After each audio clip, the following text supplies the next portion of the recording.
welcome. I'm Annie Moyer. This is Sun and Moon Yoga Studio. This is Wednesday night meditation and Dharma talk. And I am here coming to you live from our studio in Arlington. And I'm so grateful to be here. And I'm so grateful that you are watching. If you come in, let me know you're here. Just give me a quick chat. Hello.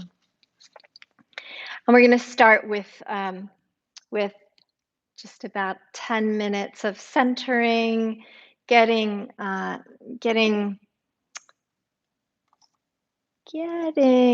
settled into some stillness. Okay. So you feel yourself rooting down into the ground. Can you get a sense of being held? A sense of steady support underneath you. And let yourself drop into that steady support from your sitting bones rooting,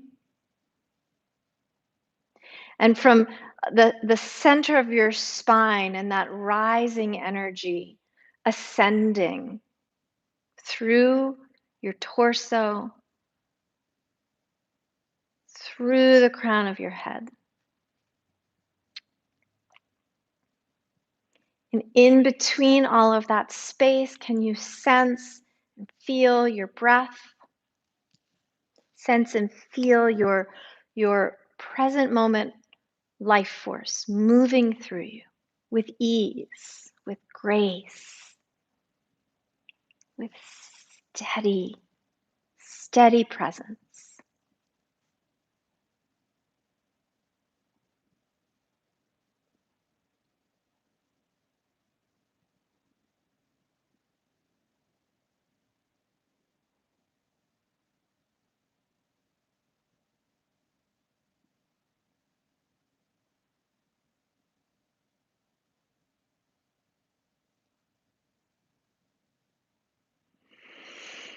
Welcoming the next inhale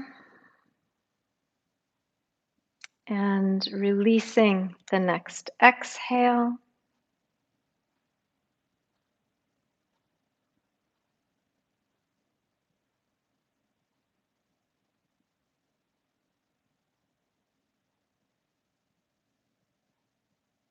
As you note the form of you in this moment, do you have any sense of tension inside?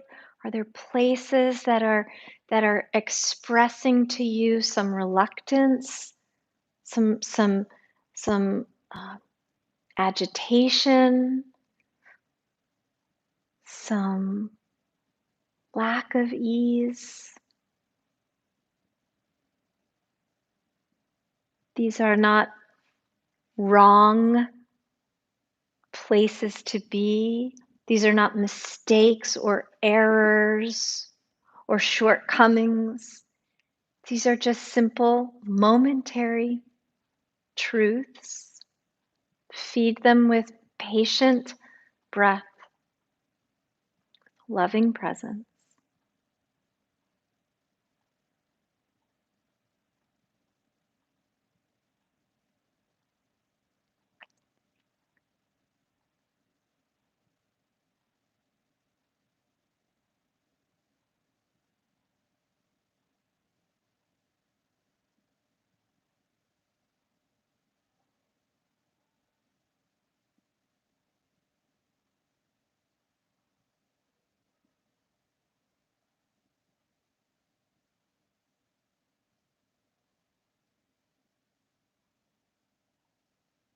Take in the ambient sound of your surroundings.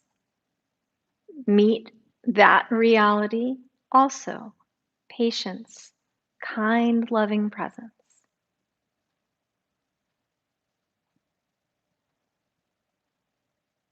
And whatever lands in your awareness from your surroundings or from your inner voices, give them space. Give them space to be digested, absorbed, and then move through.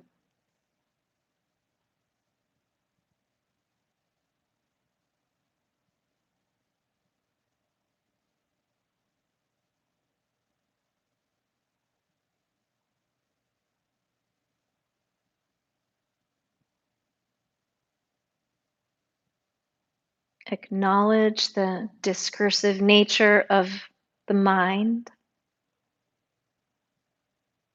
Maybe even thank it for its ability to do so many things at once. And then take your next present mindful breath.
As you stay close to attention,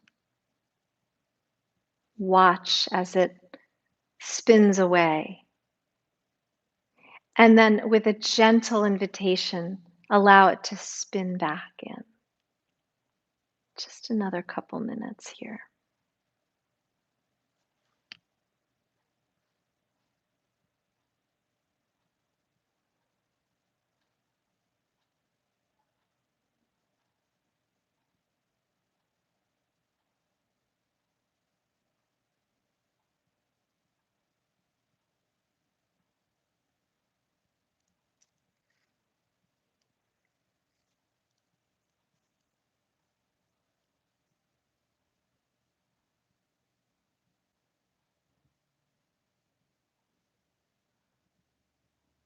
Perhaps with each breath, the space between the active mind and the quiet, easeful presence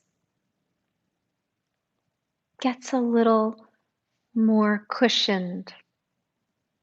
Need a little more space so that the active mind isn't quite so full of pressure, quite so ominous, looming.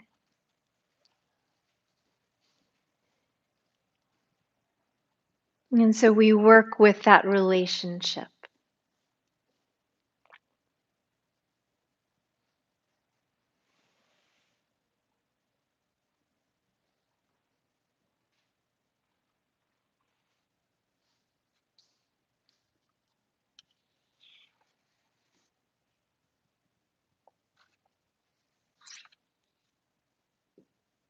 Another long, steady inhale. And then just gently let your chin drop toward your heart and your heart rise up to meet the chin. And if your eyes have been closed, gently flutter them open. Bring your awareness back to however far it drifted off. Bring it back into the here and now. The topic tonight is laziness. Are we lazy? Is laziness even real? I really struggle with this idea of laziness.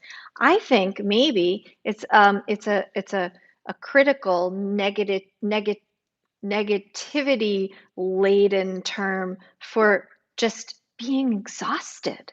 I think we're just tired, and um, and yet there's so much societal pressure to be doing something all the time, so much so that um, that uh, any sort of leisure, any sort of absence of activity is somehow deemed unworthy. And I thought about this a lot during the pandemic because there was a lot of chatter, um, in on the internet about like what people were doing with all their free time. How many, how many closets did you clean out? How many puzzles did you finish? How many arts and crafts projects did you complete? How many loaves of bread did you bake, or batches of cookies did you make? How many stews did you put up to freeze for the wet? Like all of that pressure to be doing something with the time that was forced upon us, to stay low, to be quiet, to not be doing. And it was a real challenge to not do much, and to not believe that time was being frittered away or wasted in some sense. I believe that the people who really didn't attack with activity within the confines of their homes, perhaps one reason was exhaustion. And perhaps another reason was that this is the way we were metabolizing the trauma of being forced into quarantine, of having to reckon with this, it can't be said too many times, unprecedented situation.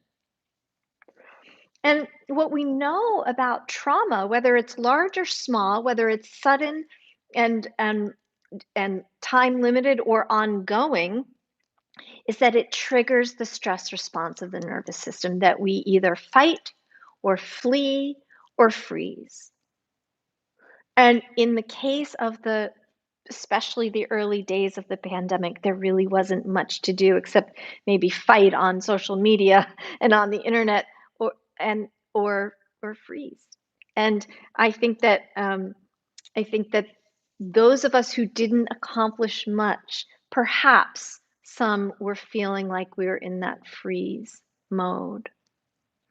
And we know that a prolonged stress response has compounded interest, that it really can deplete our inner resources. And so, does laziness even exist? Or is it just us metabolizing trauma, large or small, short lived or long term? It's our body, mind, spirit's need to rest, need to take the time to figure out what what we really what we really are seeking, and what really would be nourishing and supportive at any given time. And so I think the challenge becomes not to argue back against or defend some accusation, whether it's coming from the outside or the inside, of laziness, that we use the time to identify, to be able to get in touch with and name the things that are depleting us, the things that have been triggering that stress response, and to use that time of rest to decide, are there changes we can make? Now, some changes aren't possible. There are responsibilities that come with being a living, breathing, functioning human. There are children or pets or friends or elderly loved ones to care for. There's the demands of employment. There's the simple, daily lists of things that we have to do to get by. And so, and the offshoot of those realities can leave us overwhelmed and tired, and there isn't anything we can change about those things externally, but we can change the way we respond to them, as with anything. And then let's say we get into a rhythm and we're like, okay, like I know these are my challenges. I recognize when I have overwhelm. I can take perhaps an hour or two, or if we're lucky, a day or a week off here and there. And then we think we've got it under control, and then bam, the unpredictability of life hits us, where there's an accident or an illness or a conflict, um, or a breakdown, a malfunction, large and small, or a global pandemic, a sudden a sudden ceasing of everything we know about our lives, causing further trauma, further perhaps illness, and maybe additional or new mental or emotional instability. And so I think that when we're sort of in this mode of calling it, accusing ourselves or each other of being lazy, I think we're just forgetting that we haven't, forgetting that we need the rest, or forgetting or not recognizing to begin with that we are not programmed by our culture to give ourselves enough of a break. And so it's hard to trace the origins of this feeling of lethargy. Our social and cultural programming prizes action, busyness, and let's face it, late stage capitalism, here we are, the word business.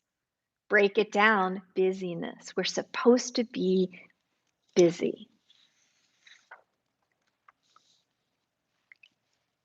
I have again with the Nike logo, the swoosh. But I have one here that features, reclined upon the swoosh is Homer Simpson with 4 donuts stacked on his belly, and the quote bubble from him says, "Can't someone else just do it?"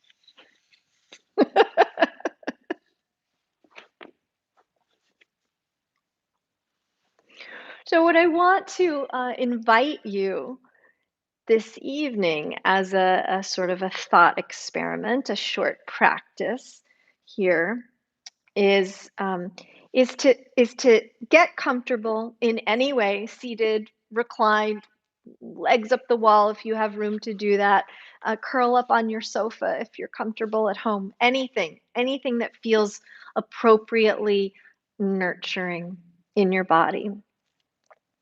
And if it feels safe to let your eyes fall closed or simply halfway open. Mhm, good. Make a mental list of all your to-dos. I mean, like, just go there, right? We're not going to pretend it doesn't exist. Make a mental list of all the to-do. Like, let them fall in to your field of awareness right now. And then pick the top 3.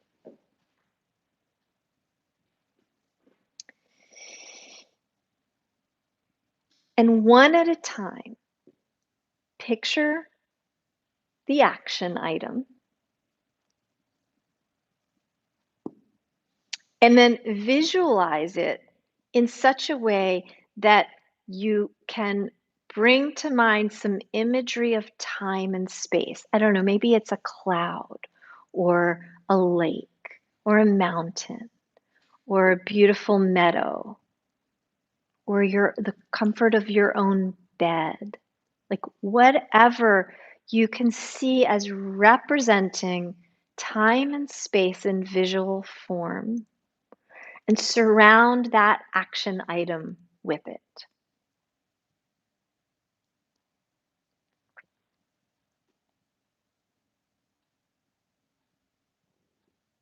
Give it room to be what it is.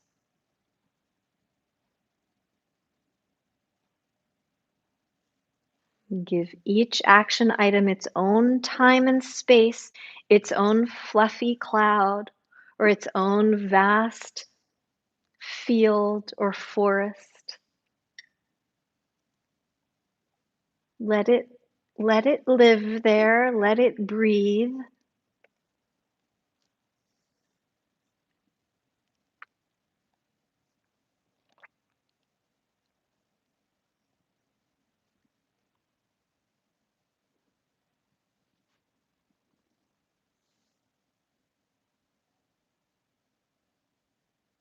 If you want to add more items to the list, let that happen. Don't go in search of them, but let them arise if they will.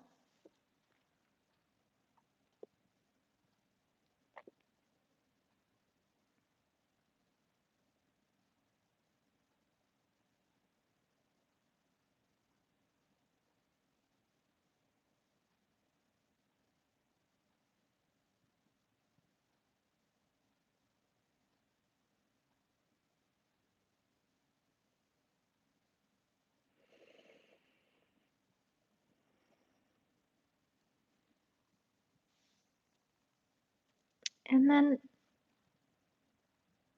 picture yourself now doing the things, maybe say, pick your top three favorite ways to unwind, favorite ways to spend a lazy day. If somebody said, "What did you do today?" and the answer was nothing, what did you actually do? And how did it nurture you or restore you in some way? So perhaps you picture yourself waking up from a long, luxurious nap, or walking away from a really satisfying, delicious meal,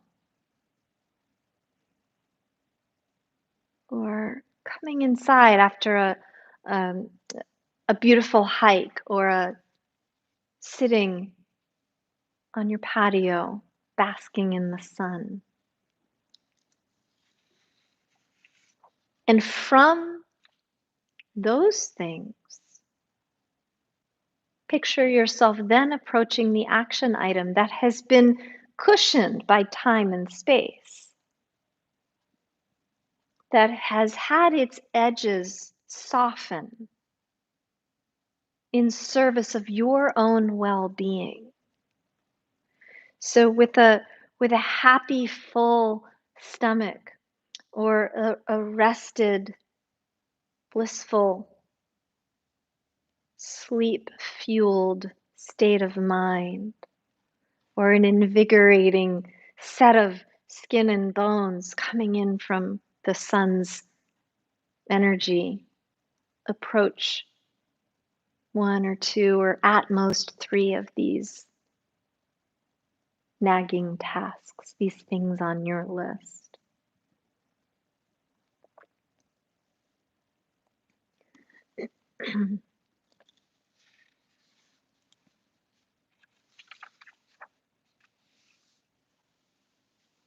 And if it's possible to find some soft space around these things that typically keep us busy, keep us in the grasp of busyness, in the grasp of not allowing ourselves to be rested.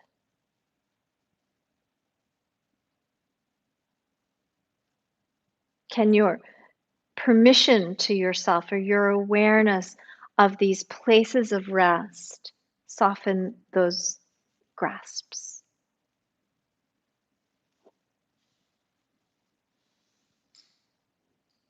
Take a few more breaths. Maybe if one of your tasks is sitting on a pillow of clouds, you can join it there and just sit quietly with it until you feel enough sustenance to take it by its hand and lead it where it needs to go.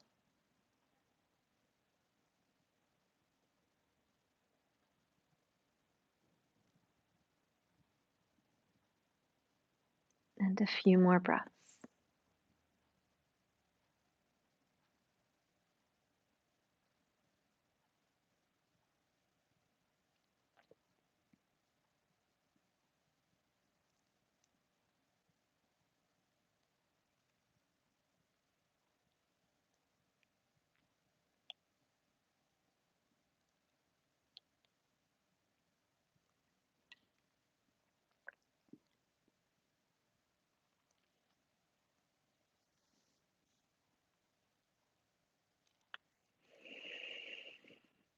And then gently, from whatever state you're in, perhaps find your way back to an alert state, seated or however you'd like to be. The The Yoga Sutras of Patanjali, the first codified guide to the practice of yoga in all of its 8 limbs, includes a list of 9 obstacles to the practice, obstacles that stand between us and a state of discipline where we evolve into a quiet mind and a connected consciousness. And one of those 9 obstacles is listed as laziness. And as I've already mentioned, I struggle with this word. I think, is laziness even real? It's sort of like a negative spin on a state of fatigue. But I looked further, and oftentimes Sanskrit is a language of such depth and beauty that the way we translate it into English can be a little bit crude, or lacking or rough around the edges. And sure enough, the word in Sanskrit is alasya, and there is a related similar word that is translated um, etymologically to mean devoid of dance. So, are we lazy in the way we understand that construct? Or have we just lost the dancing spirit of life force that is our birthright, that is our a sense of being alive? Are we just devoid of dance? And how do we find that inner dance? Is the question then. Not how do we force ourselves out of bed or force ourselves off the sofa or or put on those Nikes and get running. No. How do we just find a little dance inside to align with the rhythm and beauty of the song of being alive? When we went to Turkey in 2014 and traveled around the country, we went to Konya, which is the birthplace of Rumi. Rumi is the Sufi mystic who brought the mystical aspect of Islam into the mainstream. Right? And one of the practices that Sufis are known for, famous for, is the whirling dervish dance. And we got to witness a performance of the whirling dervishes. And let me tell you how profoundly, astoundingly beautiful this dance was. And it was created, it was designed or envisioned as the human being's ability to ascend to the divine. And the whirling dervishes wear these beautiful white big robes, and they spin and they spin and they spin, and it's like their spinning is just whipping up all of our discontent, all of our frustration, all of our pain into this sweep of what ends up looking like stillness. And really, because the ability to spin like that around and around and around relies on the consciousness, on the visual the vision of the practitioner to be able to focus on one still point, like a figure skater, right? Or a ballet dancer.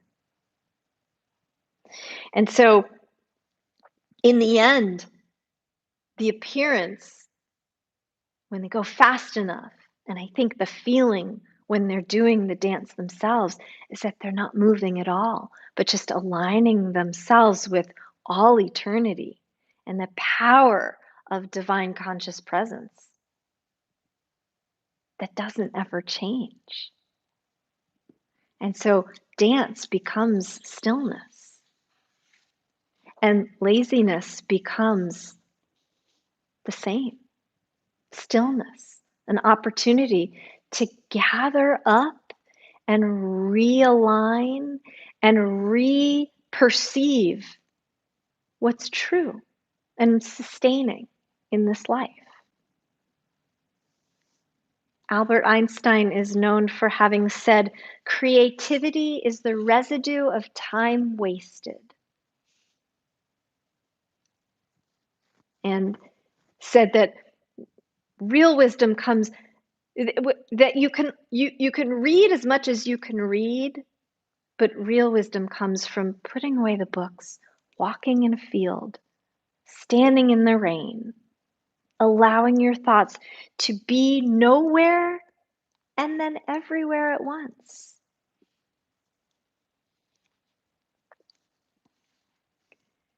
There's a photo of a doorstop, a little wedge that you put under the door, and it's in its package.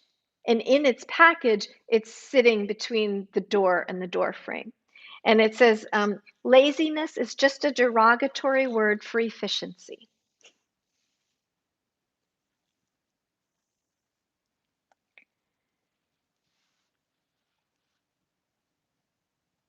T.S. Eliot is a 20th century poet, um, well, early 20th century poet. He died in the 60s.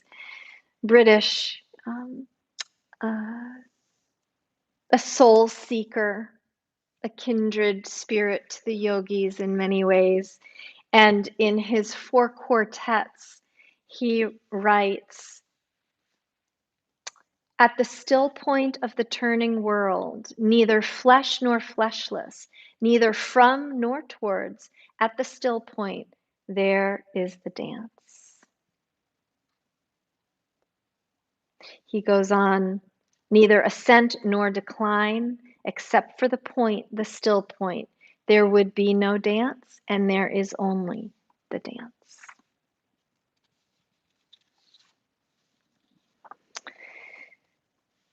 So let's enter into another period of quiet sit or recline or support in any way. And recognize that the thoughts that are present and that seem on their surface to be pure distraction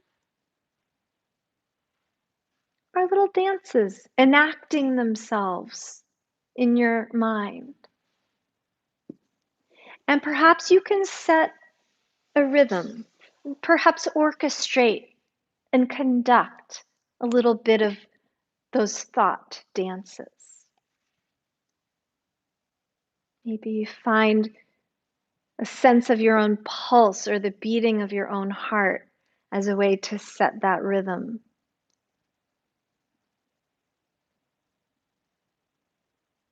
Maybe the breath enters as part of the orchestration.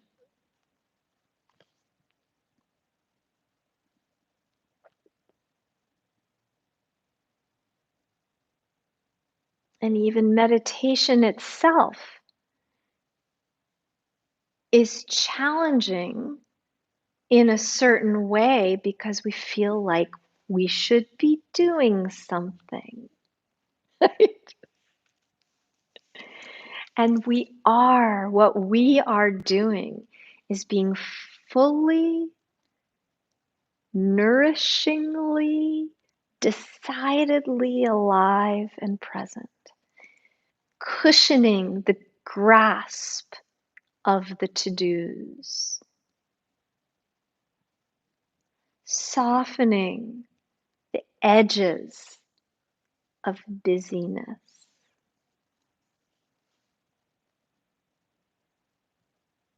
And perhaps underneath all of that, metabolizing trauma, healing our spirits, recharging our nervous system, reminding that it is safe, that maybe that life is worth living.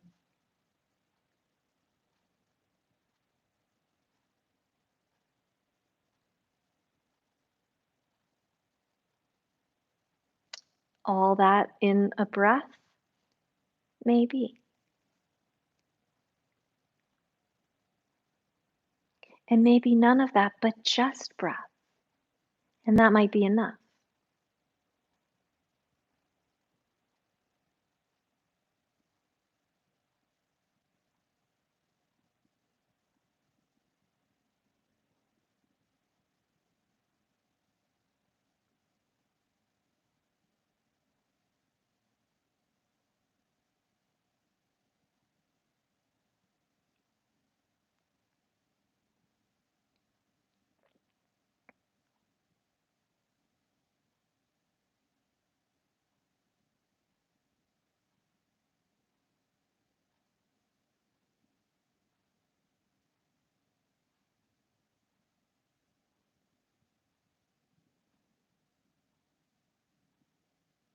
Every time one of those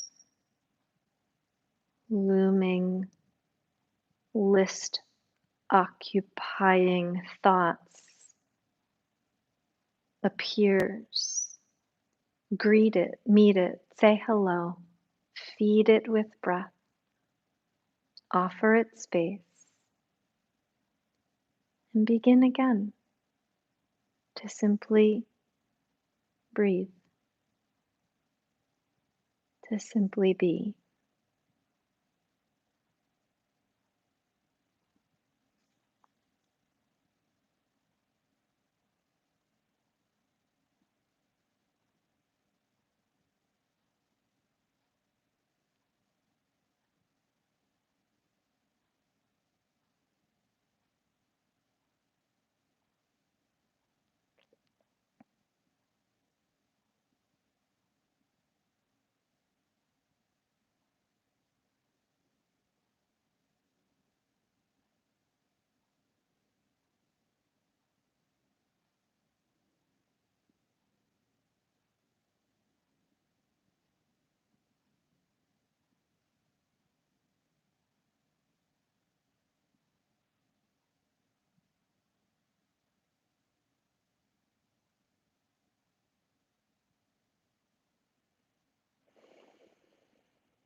Notice your physical form in this exact state that it occupies right now.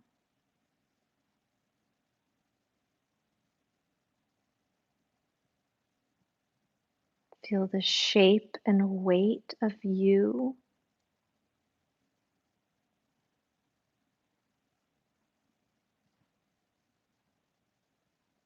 And consider that the shape and weight of you is the dance floor for your spirit.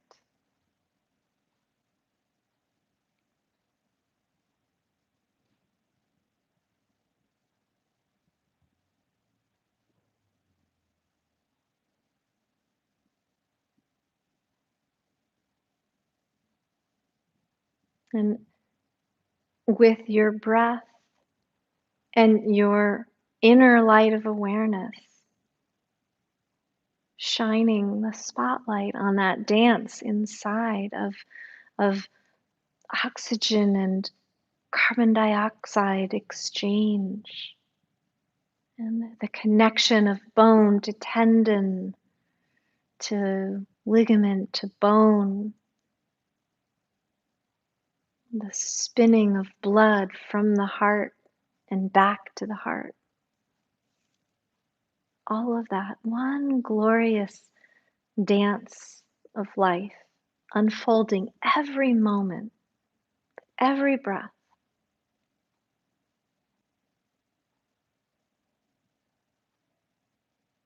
And perhaps we can tap into that spirit, into that graceful divine dance unfolding inside.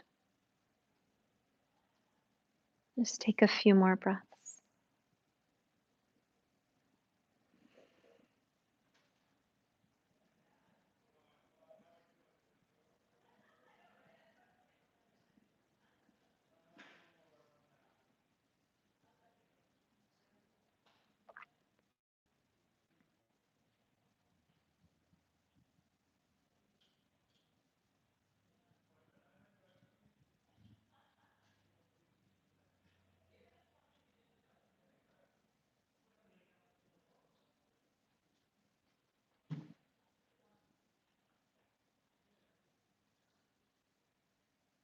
And then just gently release your chin down toward your heart and lift your heart up toward your chin.